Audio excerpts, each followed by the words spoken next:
Hey YouTube, it's ICU and welcome to the 124th episode of Best Tech Info and Rumors.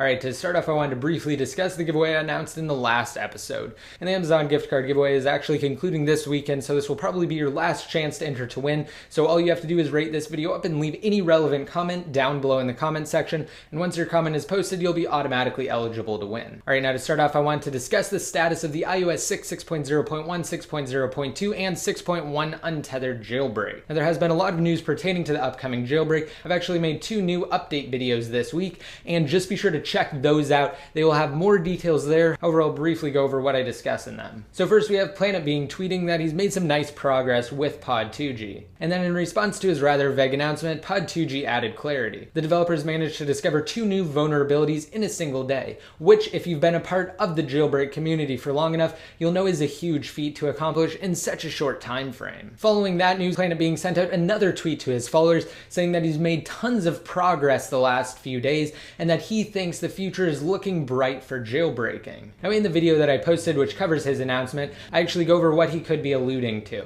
So if you guys are interested in that, again, just be sure to check out my 2 most recent jailbreak update videos. And even more exciting, yesterday Pod 2G revealed that himself, Muscle Nerd, Planet Being, and PimSkex are, and I quote, the evaders. However, as typical of iOS security experts, they replaced the last E in evaders with a 3. Also in his tweet, they say that they don't take donations right now and to not be fooled by imposters. Not only did they register the Twitter account evaders, but they also registered the domain, which redirects to their Twitter account. Now even though as of now the Twitter account evaders is only following the 4 members and doesn't have any actual tweets, they've managed to accumulate over 20,000 followers. But again, in this instance, they're still rather vague. All we know is that this group of iOS hackers and security experts has teamed up to work on the untethered jailbreak, and as of now, we know that they're essentially just waiting on Apple to release iOS 6.1 to the public so they can upgrade compatibility and compile everything.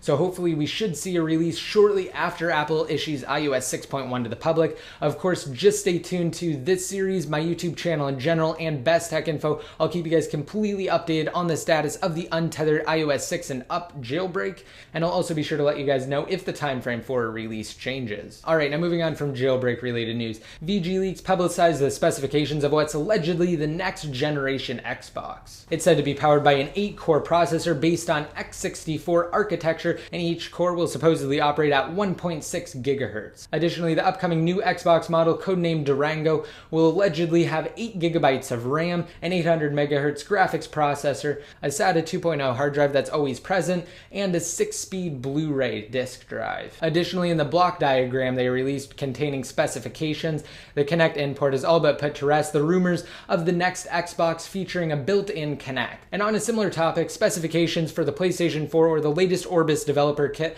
were leaked. Now the information comes straight from the Orbis, which is the code name given to the PlayStation 4 developer documents, which happen to consist of more than 90 PDF files regarding the forthcoming console. Now currently the official specifications for the PlayStation 4 remain unknown. That being said, though, the specifications that were leaked again are for the developer kits, which are current as of January of 2013. The Orbis kits are apparently equipped with 8 gigabytes of RAM, although there have been reports of the official PS4 offering a mere 4 gigabytes, 2.2 gigabytes of dedicated video memory, a 4 dual-core AMD processor configuration, which amounts to a total of 8 cores, 4 USB 3.0 ports, a Blu-ray drive, a built-in 160 gigabyte hard drive, along with standard HDMI and other various ports. Now while some specifications on the developer kits could possibly make it to production models, others, like the hard drive, are bound to change. And as we approach E3, the biggest yearly gaming convention, where both Microsoft and Sony are speculated to unveil their next generation gaming consoles, stay tuned for complete coverage. Again, I will also keep you guys updated in this series and on Best Tech Info. Moving on, in a recent research report from Kantar World Panel,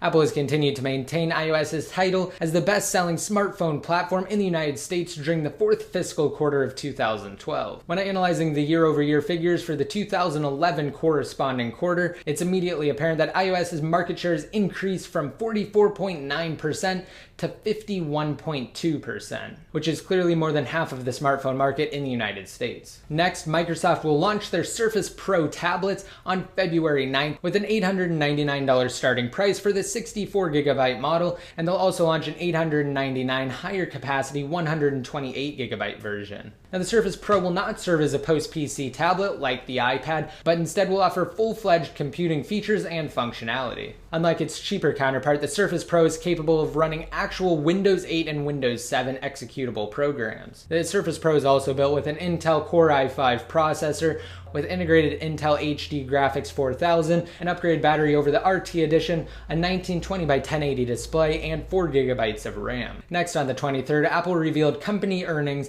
and various financial figures for the fourth calendar quarter of 2012. Apple announced approximately $54.4 billion in revenue, generating a net profit of $13.1 billion, or $13.81 per diluted share, compared to a total revenue of $46.33 billion and a profit of $13.06 billion generated during last year's corresponding quarter. Apple has managed to slightly increase overall earnings. But according to Tim Cook, they've easily surpassed their competitors' earnings, saying in quote, "No technology company has ever reported these kind of results." Apple's iPhone sales have skyrocketed to an all-time 47.8 million, which equates to an approximate 22% increase over the 37 million iPhones sold during Q1 of 2012. iPad sales are also up 32% this past quarter, selling over 22.9 million units. Overall, in spite of Apple's record high revenue and earnings, Apple's stock has taken a nosedive, which is likely due to the beyond impressive sales figures still falling short of analysts' predictions and expectations,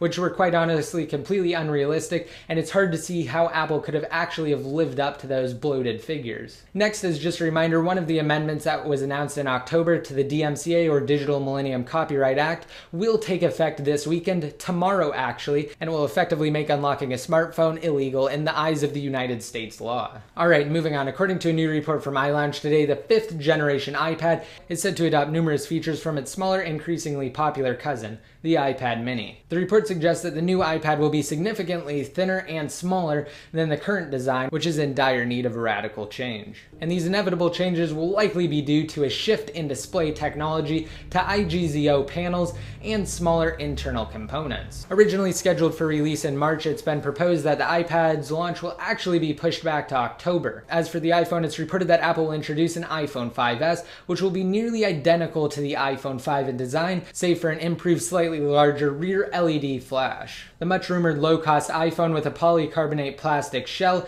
is also supposedly in Apple's 2013 release schedule. Finally, the report also addressed the rumors regarding a larger Apple smartphone dubbed iPhone Math. While a prototype iPhone with a 4.7-inch display is indeed in testing, it isn't expected to be released in 2013, or anytime soon for that matter. Furthermore, one source even hinted that the iPhone Math denomination is actually a misinterpretation of the name iPhone Plus. And finally, a while back I actually made a video on a great service that allows users to download free applications from Apple's App Store, earn credits, and redeem those credits for various gift cards and paid applications on Apple's App Store.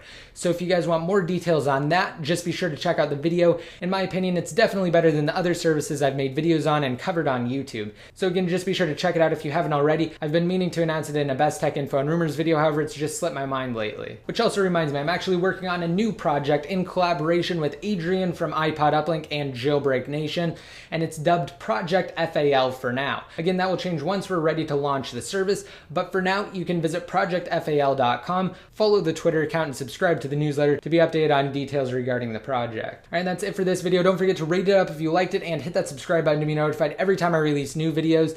And for the question of the day, let me know in the comment section or on Best Tech Info. What do you guys think about the new law that prohibits the unlocking of smartphones in the United States? So what's your input on all of these new restrictions? Now don't forget, to be updated more often, just be sure to like me on Facebook, follow me on Twitter, and add me to one of your circles inside of Google+.